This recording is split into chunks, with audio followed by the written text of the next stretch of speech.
मुस्लिम आक्रमणकारी। मुस्लिम आक्रमणकारी। तो भाई आपने एक नाम सुना होगा, मुस्लिम आक्रमणकारी। तो पहले मैं बात कर लूं कि आखिर हम मुस्लिम आक्रमणकारी कहते किसे हैं। ठीक है, क्या जितने भी भारत में आक्रमण हुए हैं हमने उन सभी को मुस्लिम आक्रमणकारी कहा है? नहीं।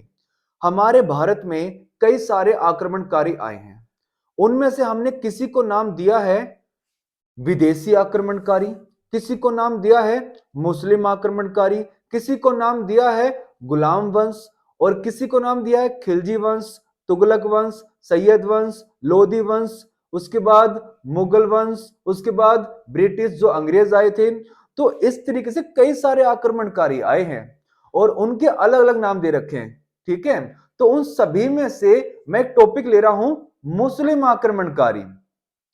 अब मुस्लिम आक्रमणकारी कैसे आए, क्यों आए, आपको वो समझना है। बट सबसे पहला क्वेश्चन आता है आपके एग्जाम में कि हमारे भारत में कितने मुस्लिम आक्रमणकारी आए थे। एक आए थे, दो आए हैं भाई, चार आए हैं, पांच आए हैं, 10 आए हैं, कितने मुस्लिम आक्रमणकारी आए हैं। तो एग्जाम में कई बार क्वेश्चन आता है कि हमारे भारत में कितने मुस्लिम आक्रमणकारी आए हैं, तो इसका सही आंसर होगा 3। ऑप्शन में आपको मिलेगा 3। हमारे भारत में 3 मुस्लिम आक्रमणकारी आए हैं। और भाई जो भी मैं आप लोगों को पढ़ाऊं 2001 से लेके 2024 चल रहा है, एक बार जाके चेक करना जितने भी 2001 से लेके 2024 तक आपके एग्जाम हुए हैं और मैं जो पढ़ा रहा हूं उसमें से कितना आया हुआ है, कितनी बार क्वेश्चन रिपीट हुए हैं। ठीक है, और किस तरीके से मैं पढ़ा रहा हूं, कितना समझ में आ रहा है, तो ये जरूर चेक करना। तो हमारे भारत में 3 मुस्लिम आक्रमणकारी आए हैं, उसमें से हम पहला मुस्लिम आक्रमणकारी आज पढ़ेंगे, दूसरा अगली क्लास में, तीसरा अगली क्लास में। हम तीनों के तीनों मुस्लिम आक्रमणकारी कवर करने वाले हैं। ठीक है, तो जो पहला मुस्लिम आक्रमणकारी आया था उसका नाम है मोहम्मद बिन कासिम। तो भाई नाम आपने देख लिया होगा, साइड में चल रहा है नाम, और फोटो भी साइड में आ गई होगी। तो ये व्यक्ति है मोहम्मद बिन कासिम। मोहम्मद बिन कासिम ये वो व्यक्ति है जो पहला मुस्लिम आक्रमणकारी था। अब बात करते हैं ये भारत में आया क्यों, आखिर क्या वजह थी इसके आने की। देखो जो हमारे ये पहला मुस्लिम आक्रमणकारी था ये सऊदी अरब से बिलोंग करता था। कहां से? सऊदी अरब से। और सऊदी अरब में जो है वहां पर खेती बाड़ी होती नहीं थी, रेत वगैरह ज्यादा था, तो ये लोग करते थे बिजनेस। बिजनेस करने का मतलब था इनका कि ये हर कंट्री में अपने जो है कुछ व्यक्तियों को वहां पर छोड़ दिया करते थे। वो व्यक्ति सऊदी अरब से दूसरे देश में जाएगा, वहां पर कोई भी बिजनेस करेगा और वहां से पैसे लेकर अपने देश में आ जाएगा। तो इनका बिजनेस का ही काम चलता था, ये दूसरे देश में जाके नौकरी वगैरह करा करते थे, अपना गुजारा किया करते थे। तो इसी तरीके से श्रीलंका, श्रीलंका में इन्होंने अपना एक मुख्य अधिकारी बिठा रखा है। उस मुख्य अधिकारी का काम है कि जो भी सऊदी अरब से यहां पर नौकरी करने आएगा श्रीलंका में या फिर बिजनेस करने आएगा, अगर उसको रहने की प्रॉब्लम हो, खाने पीने की प्रॉब्लम हो, तो जो वो मुख्य व्यक्ति बैठा रखा है, जो सऊदी अरब वालों ने अपना एक मुख्य व्यक्ति बैठा रखा है, उसका वो काम क्या है कि जो भी व्यक्ति आएगा सऊदी अरब से उसकी देखभाल करना। मतलब कि भाई कहां पर बिजनेस करना है, कहां पर रहना है, कोई अगर आपसे यहाँ पर बदतमीजी हो जाए, आपसे धोखाधड़ी हो जाए बिजनेस में, तो आप मुझसे आके कांटेक्ट करो, मैं आपकी हेल्प करूंगा। तो सारा का सारा श्रीलंका की जिम्मेदारी कि जो भी सऊदी अरब से आएगा उस मुख्य व्यक्ति के ऊपर दे दिया है। अब मुख्य व्यक्ति बोलूंगा मैं, ठीक है, याद रखना, वो मेन मेंबर। ठीक है, तो वो मुख्य व्यक्ति जो था, जो मेन मेंबर था, उसकी डेथ हो गई। जब उसकी डेथ हो गई तो भाई उसको उसकी फैमिली के साथ, मतलब वो तो मर चुका है, उसकी लाश को और उसकी फैमिली मेंबर्स को लेके जाया जा रहा है श्रीलंका से सऊदी अरब। और उस टाइम पर श्रीलंका से सऊदी अरब जाने के लिए भारत से होते हुए जाना पड़ता था, क्योंकि समुद्री जहाज जो है वो सिंध, जो पाकिस्तान है, पाकिस्तान पहले भारत का हिस्सा हुआ करता था, और वहीं पर था सिंध पाकिस्तान में, और सिंध में एक जगह थी देवल। कौन सी जगह? देवल। और देवल में था देवल बंदरगाह। बंदरगाह का मतलब जहां पर जहाज रुका करते थे पानी के। तो सिंध के देवल बंदरगाह पर वो श्रीलंका से जहाज जो चला था वो वहां पर आकर रुक गया। उसमें सवारी भी है और वो मुख्य व्यक्ति है जो मर चुका, उसकी लाश है, साथ में उसकी फैमिली जो बड़ी परेशान हो रखी है। ठीक है, वहीं पर समुद्री लुटेरे हुआ करते थे, उन्होंने जहाज के ऊपर आक्रमण कर दिया और उस जहाज में लूटपाट कर ली। और जब वो जहाज पहुंचा सऊदी अरब, तो जब सऊदी अरब के गवर्नर थे और उनको पता चला कि ऐसे हमारा मुख्य अधिकारी मर चुका है और उसकी फैमिली बड़ी परेशान थी और बाद में उनके ऊपर अटैक हुआ, समुद्री लुटेरों ने आक्रमण किया, तो उस उनको बड़ा दुख हुआ उस गवर्नर को। तो उस गवर्नर ने कहा ये सारी की सारी घटना कहां पर हुई है? तो बताया महाराज ये घटना तो हुई है सिंध में। सिंध कहां पर? पाकिस्तान में, और पाकिस्तान पहले भारत का हिस्सा था। ठीक है। अब उस सऊदी अरब के गवर्नर ने क्या किया? उस सऊदी अरब के गवर्नर ने एक लव लेटर लिख दिया उस जगह के राजा को। किस जगह के? उस देवल बंदरगाह के राजा को। अब देवल बंदरगाह जो है, वहां का राजा कौन था? वहां का राजा था राजा दाहिर, जिसकी आप फोटो देख ही रहे हो साइड में। अब बता दूं राजा दाहिर कौन है? राजा दाहिर जो सिंध है, सिंध का आखिरी हिंदू राजा था। तो एग्जाम में क्वेश्चन आता है सिंध का आखिरी हिंदू राजा कौन? राजा दाहिर। ठीक है। तो राजा दाहिर जो था उसको लव लेटर लिख दिया सऊदी अरब के गवर्नर ने और कहा कि आपके देवल बंदरगाह पर हमारे इराकी जहाज से लूटपाट हुई है, तो आप उसके ऊपर कोई एक्शन लो। तो यहां पर सिंध के आखिरी राजा राजा दाहिर ने कहा मैं जनता का राजा हूं, डाकुओं का नहीं। अगर जनता से कोई प्रॉब्लम है तो मैं हेल्प करूंगा, मैं एक्शन लूंगा। तो उसने उस पत्र का रिप्लाई ये भेज दिया, उस लव लेटर का रिप्लाई। अब वो लव लेटर मिला उस गवर्नर को जिसने लिखा था, उसने पढ़ा कि सिंध के आखिरी राजा ने कहा है, राजा दाहिर ने, कि मैं डाकुओं का राजा नहीं हूं, मैं जनता का राजा हूं। तो ये सुनकर उस सऊदी अरब के गवर्नर को बड़ा गुस्सा आया। तब जाके उसने अपने भतीजे से कहा जाओ, भारत में एक जगह है सिंध, और सिंध के राजा है, और सिंध में जगह है देवल, और देवल के राजा है राजा दाहिर, उनके ऊपर आक्रमण करो, उन्होंने हमसे बदतमीजी की है। तो उस सऊदी अरब के गवर्नर ने जो अपना भतीजा भेजा था, उस भतीजे का नाम है मोहम्मद बिन कासिम, और यही कहलाया भारत में पहला मुस्लिम आक्रमणकारी। तो देखो हम बहुत सालों से पढ़ते आ रहे हैं मुस्लिम आक्रमणकारी, मुस्लिम आक्रमणकारी। तो आज समझ में आ गया कि पहला मुस्लिम आक्रमणकारी आखिर आया कैसे, क्या वजह रही आने की। अगर देखो हिस्ट्री जो है पढ़ने की चीज नहीं है बेटा, क्योंकि हिस्ट्री आप छठी क्लास से लेकर 10th क्लास तक पढ़ते ही आ रहे हो, रट्टा मारे जा रहे हो, कभी याद नहीं होती। जैसे मैथ समझते हैं, जैसे रीजनिंग समझते हैं, ऐसे हिस्ट्री को भी समझना पड़ेगा। हिस्ट्री समझ लोगे तो पढ़ने की जरूरत नहीं है, अपने आप ऑप्शन पर टिक मार दोगे। तो मैं यहाँ आपको हिस्ट्री पढ़ाने नहीं आया हूँ, सिर्फ समझाने आया हूँ। तो मैंने जो स्टोरी बताई है, आई होप इस स्टोरी से आपको समझ में आ गया होगा कि पहला मुस्लिम आक्रमणकारी कैसे भारत में आया था। ठीक है। अब हम बात करते हैं कि इसके बारे में पढ़ते हैं, मोहम्मद बिन कासिम के बारे में। इसका जन्म कब हुआ? वो सऊदी अरब के गवर्नर थे, उन्होंने क्या किया था? अपने भतीजे को भेजा था। तो ये सऊदी अरब का जो गवर्नर था उसका भतीजा लगता था। तो इसके चाचा के नाम के बारे में जानेंगे, कौन थे वहां के इसके चाचा गवर्नर थे जो। ठीक है। और कैसे क्या क्या हुआ था भारत में आने के बाद। तो अब हम बात करते हैं मोहम्मद बिन कासिम के बारे में, जहां से एग्जाम में कई सारे क्वेश्चन आते हैं। तो मोहम्मद बिन कासिम का जन्म कब हुआ था? मोहम्मद बिन कासिम का जन्म 31 दिसंबर 695 एडी में हुआ था। 31 दिसंबर 695 एडी में हुआ था। और कहां हुआ था? सऊदी अरब में। तो एग्जाम में क्वेश्चन आता है, पहला क्वेश्चन एग्जाम में क्वेश्चन आता है कि मोहम्मद बिन कासिम का जन्म कब हुआ?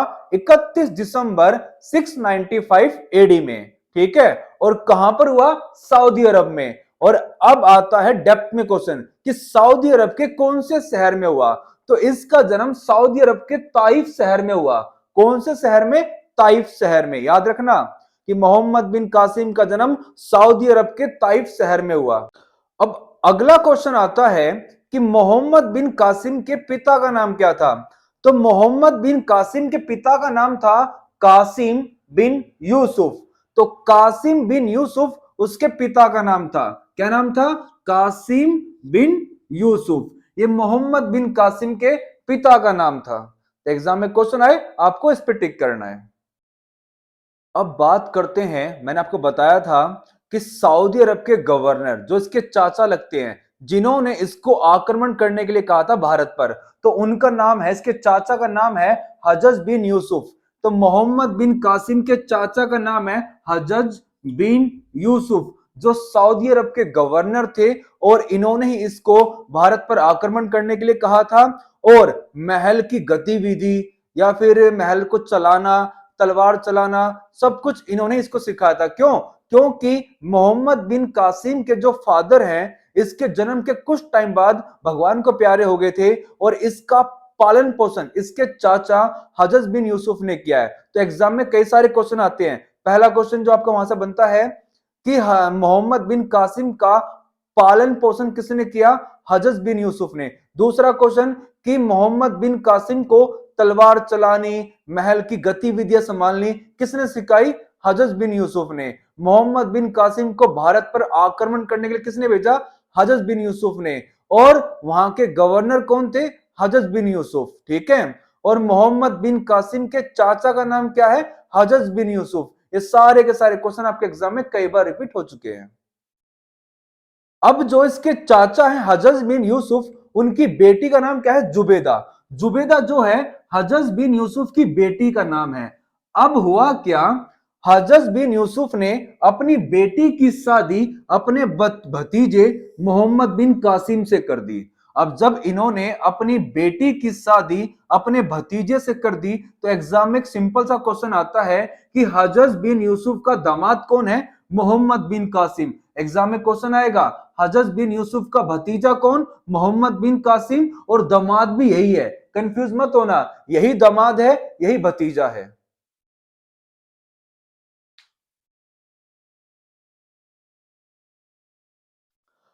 अब इसके चाचा ने जो भारत में सिंध है, और सिंध में क्या था? देवल बंदरगाह। सिंध में क्या था? देवल बंदरगाह। और देवल बंदरगाह के राजा कौन थे? राजा दाहिर, जो सिंध के आखिरी हिंदू राजा थे। ठीक है। तो एग्जाम में क्वेश्चन आता है हज्जज बिन यूसुफ ने किसको पत्र लिखा था? तो भाई इसने लिखा था लव लेटर, किसको? राजा दाहिर को। क्या लिखा था कि जो 708 एडी में 708 एडी में जो इराकी जहाज से लूटपाट हुई थी, जो मैंने आपको बताया था, अभी स्टोरी आपको आपने स्टोरी सुन ली होगी, नहीं सुनिए तो वीडियो जो है स्टार्टिंग से देखना, स्किप मत करना, आपको सब कुछ समझ में आ जाएगा। तो जो इराकी जहाज से लूटपाट हुई थी, श्रीलंका से आ रहा था, उससे लूटपाट कब हुई थी? 708 एडी में। ठीक है। और कहां हुई थी? देवल बंदरगाह पे। और वहां के राजा कौन थे? राजा दाहिर, जो सिंध के आखिरी हिंदू राजा थे। तो ये रहा मोहम्मद बिन कासिम, ये उसके चाचा हज्जज बिन यूसुफ, जो सऊदी अरब के गवर्नर हैं। ये देवल जगह, इसके राजा है राजा दाहिर। ठीक है। अब जब हज्जज बिन यूसुफ ने राजा दाहिर को पत्र लिखा, उसमें कहा कि आपके देवल बंदरगाह पर हमारे इराकी जहाज से लूटपाट हुई है, तो राजा दाहिर ने कहा मैं जनता का राजा हूं, डाकुओं का नहीं। तो हज्जज बिन यूसुफ को गुस्सा आ गया, तो उसने अपने भतीजे मोहम्मद बिन कासिम, यानी कि अपने दामाद, अपने भतीजे को कहां भेज दिया? भारत पर आक्रमण करने के लिए, कि जा देवल बंदरगाह है उसके ऊपर आक्रमण कर, वहां के राजा है राजा दाहिर। और मोहम्मद बिन कासिम अपने साथ 15,000 सैनिक लाया था। तो एग्जाम में क्वेश्चन आता है कि मोहम्मद बिन कासिम अपने साथ कितने सैनिक लाया था? 15,000 सैनिक लेकर आया था, याद रखना। ठीक है। उसके बाद मोहम्मद बिन कासिम ने देवल के ऊपर आक्रमण किया, और जो देवल है यहां पर 3 दिन तक पूरी तरह नरसंहार किया। नरसंहार का मतलब जो भी 17 साल से नीचे का नजर आ रहा था, उसको छोड़ के सबको गाजर मूली की तरह काटता गया। और देवल के अंदर एक भोलेनाथ का मंदिर था, उस भोलेनाथ के मंदिर को तोड़ दिया। किसने? मोहम्मद बिन कासिम ने। तो एग्जाम में क्वेश्चन आता है मोहम्मद बिन कासिम ने किसके मंदिर को तोड़ा था? भगवान भोलेनाथ के मंदिर को तोड़ दिया था। उसके बाद 3 दिन के बाद इसका आमना सामना हुआ राजा दाहिर से। टाइम था 20 जून 712 एडी। 20 जून 712 एडी का दिन था, और जगह थी राजौर। और राजौर में राजा दाहिर और मोहम्मद बिन कासिम का आमना सामना हुआ और उसी दिन राजा दाहिर को जान से मार दिया और इस लड़ाई में जीत गया मोहम्मद बिन कासिम। तो एग्जाम में क्वेश्चन आता है मोहम्मद बिन कासिम और राजा दाहिर की लड़ाई कहां पर हुई थी? राजौर में हुई थी। और कब हुई थी? 20 जून 712 एडी में। और कौन मारा गया था? राजा दाहिर मारा गया था। अब मोहम्मद बिन कासिम ने राजा दाहिर के साम्राज्य पे कब्जा कर लिया और वहां पर कुछ दिन के लिए रहने लग गया। और वहीं पर जो राजा दाहिर तो मर गया, पर राजा दाहिर की दो बेटियां हैं। राजा दाहिर की पहली बेटी का नाम है सूर्य देवी और दूसरी बेटी का नाम है परमिल देवी। ये दोनों बेटी राजा दाहिर की हैं। एग्जाम में क्वेश्चन आता है कि राजा दाहिर की बेटियों के नाम बताओ, तो याद कर लेना सूर्य देवी और परमिल देवी, ये दोनों राजा दाहिर की बेटियां हैं। तो हुआ क्या, मोहम्मद बिन कासिम इन दोनों बच्चियों को उठाकर अपने चाचा के पास ले गया और सोचा कि चाचा के पास ले जाकर वहां पर कहूंगा चाचा जी मैं उसके साम्राज्य को जीत आया, उसको मार आया और ये रही उसकी बेटियां जिनको मैं गुलाम बनाकर ले आया। तो जिस दिन मोहम्मद बिन कासिम इन दोनों बच्चियों को अपने चाचा के पास ले जाकर पेश किया सऊदी अरब में, उसी दिन इसके चाचा के साथ बैठे थे खलीफा। अब ये खलीफा कौन होता है समझना। खलीफा होता है हमारे यहाँ पर सबसे बड़ा पद कौन सा है? सुप्रीम कोर्ट के जज का, सॉरी सुप्रीम कोर्ट के जो जज का पद है सबसे बड़ा माना जाता है, क्योंकि सुप्रीम कोर्ट के जज का फैसला चाहे पीएम हो, राष्ट्रपति हो, आम नागरिक हो, हर कोई मानता है। तो ऐसे ही मुस्लिम धर्म में सबसे बड़ा पद होता है खलीफा का पद। ठीक है, अगर खलीफा ने सजा सुना दी तो राजा को भी सजा सुना सकता है खलीफा। एक बहुत बड़ा पद होता है मुस्लिम धर्म में। और खलीफा जो है अपने धर्म के अकॉर्डिंग कभी भी फैसला नहीं लेता, वो फैसला लेता है सच्चाई और बुराई के हिसाब से, जो अच्छी चीज है उसको सपोर्ट करता है। तो जैसे इन दोनों बच्चियों को पता चला कि इसके चाचा के साथ बैठे हैं खलीफा, ये दोनों बच्चियां रोने लगी। अब खलीफा ने पूछा बेटा तुम रो क्यों रहे हो? तो इन दोनों बच्चियों ने कहा कि मोहम्मद बिन कासिम की लड़ाई हमारे पिताजी के साथ थी, हमारे साथ तो नहीं थी। इसने हमारे साथ बहुत ज्यादा बदतमीजी की है। आप समझ गए होंगे, मैं खुल के नहीं बताना चाहता, समझदार हो इतना तो ठीक है। वैसे भी इतने समझदार हो रहे हो सारे के सारे, बताना क्या है। ठीक है, अब होया क्या कि यहां पर खलीफा को गुस्सा आ गया, यार तूने उसकी बच्चियों को छेड़ा कैसे, क्यों ऐसा किया?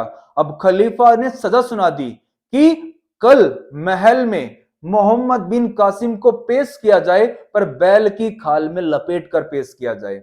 अब अगले ही दिन महल में मोहम्मद बिन कासिम को बैल की खाल में लपेट कर पेश किया गया, पर उसमें दम घुटने से मोहम्मद बिन कासिम की मौत हो गई। और जब मोहम्मद बिन कासिम की मौत हो गई तो दोनों बच्चियां हंसने लगी। खलीफा ने पूछा बेटा अब क्यों हंस रहे हो? तो इन दोनों बच्चियों ने कहा हमने अपने पिता की मौत का बदला ले लिया, मोहम्मद बिन कासिम ने तो हमें टच भी नहीं किया था। अब ये सुनकर खलीफा को और गुस्सा आ गया और खलीफा ने सजा सुना दी कि इन दोनों बच्चियों को महल में घुमाया जाए घोड़े की पूंछ में बांधकर। और उस दौरान इन दोनों बच्चियों की मौत हो गई, पर राजा दाहिर की बेटियां मरने से पहले अपने पिता की मौत का बदला लेकर मरी थी। ठीक है, और एग्जाम में क्वेश्चन आता है कि मोहम्मद बिन कासिम की मौत कब हुई थी? 715 एडी में। ठीक है, 715 एडी में इसकी मौत हुई थी, क्योंकि 712 एडी में भारत आ गया था, कुछ टाइम भारत में रुका था, उसके बाद इन दोनों बच्चों को उठाकर लेके गया था सऊदी अरब। और उस टाइम पर ये नहीं था कि भाई एकदम फटाफट पहुंच गए, नहीं भाई, कई कई महीने लग जाते थे एक जगह से दूसरी जगह जाने में। ठीक है, तो इसलिए टाइम में इतना डिस्टेंस है। आई होप आपको समझ में आई होगी स्टोरी पूरी की पूरी, और कैसे पहला मुस्लिम आक्रमणकारी भारत में आया और कैसे मर गया और क्या स्टोरी थी। ठीक है,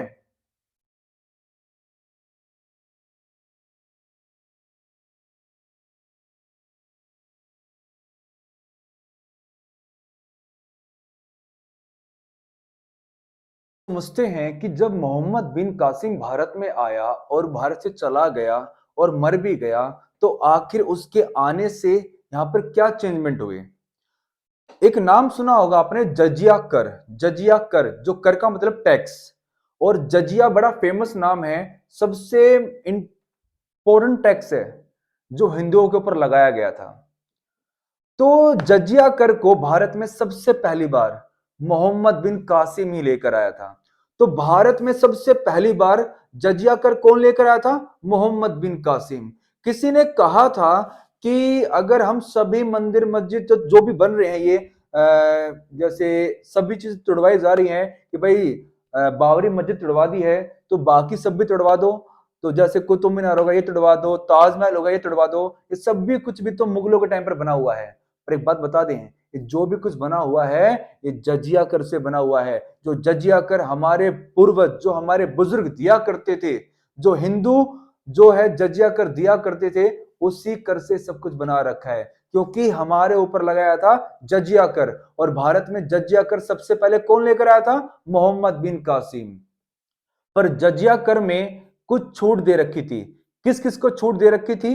बूढ़े व्यक्ति को, नोट करते रहना, बूढ़े व्यक्ति को जजिया कर में छूट दे रखी थी, विकलांग व्यक्ति को, ठीक है, हैंडीकैप को, और महिलाओं को छूट दे रखी थी, साथ में बच्चों को छूट दे रखी थी, और ब्राह्मण को।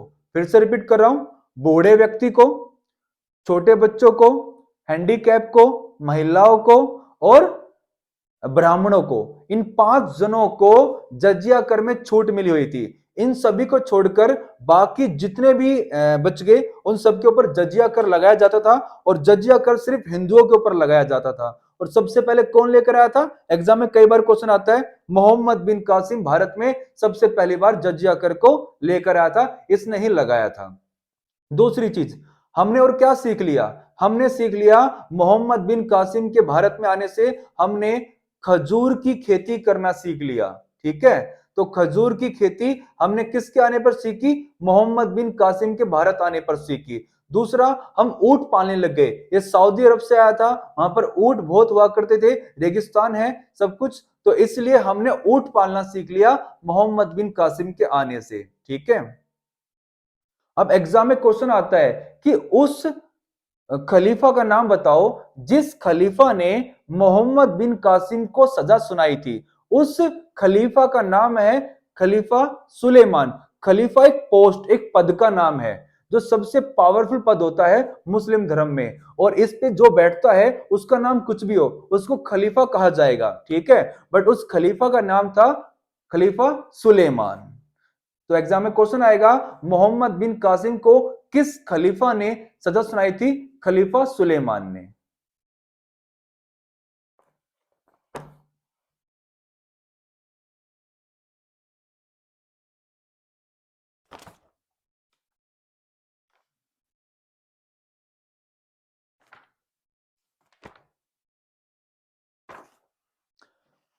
तो ये था पहला मुस्लिम आक्रमणकारी मोहम्मद बिन कासिम। कैसे आया, कैसे मर गया, आपको समझ में आ गया होगा। तो मैं रट्टा नहीं भरवाता, मैं सिर्फ समझाता हूं। जैसे मैथ को समझते हैं, रीजनिंग को समझते हैं, जीके भी समझने की चीज। अगर हमें जीके समझ में आ गई तो रट्टा मारने की जरूरत नहीं है, हमें अपने आप सब कुछ याद हो जाएगा। और हाँ, इसके कुछ एमसीक्यू क्वेश्चन, जिसके लिए मैं एक अलग से वीडियो बनाऊंगा, तो इसके एमसीक्यू क्वेश्चन, कुछ हम एमसीक्यू क्वेश्चन देखेंगे तो पिछले 10 से 15 साल में सबसे ज्यादा रिपीट हुए हैं इस टॉपिक से, तो वो भी मैं कवर करूंगा आने वाली क्लासेस में। और ये सीरीज अब लगातार चलेगी। जैसे आज हमने पढ़ा है पहला मुस्लिम आक्रमणकारी, आने वाले टाइम में हम पढ़ेंगे दूसरा मुस्लिम आक्रमणकारी, फिर तीसरा, और तीसरे के बाद भारत में कौन सी डायनेस्टी आई, कौन सा वंश आया, हम पूरा सीक्वेंस में लेके चलेंगे अब। ठीक है, और साथ में अभी इसी चैनल पर आपको पॉलिटी की क्लास मिल जाएंगी, क्योंकि आपके कई सारे एग्जाम आने वाले हैं। तो जो भी बच्चे तैयारी कर रहे हैं वो लाइक शेयर सब्सक्राइब करते रहें, और वीडियो अच्छी लगे तो जरूर कमेंट्स करें। और साथ में जो भी टॉपिक आप चाहते हो, जो इस टॉपिक पे आप वीडियो बनाना चाहते हो मैं वीडियो बनाऊं, आप मुझे कमेंट जरूर करना। और कोई गलती होगी, भूल चूक, उसके लिए माफ करना। ठीक है, हिंदू मुस्लिम सिख ईसाई सभी को है जय श्री श्याम भाई। फिर मिलते हैं एक और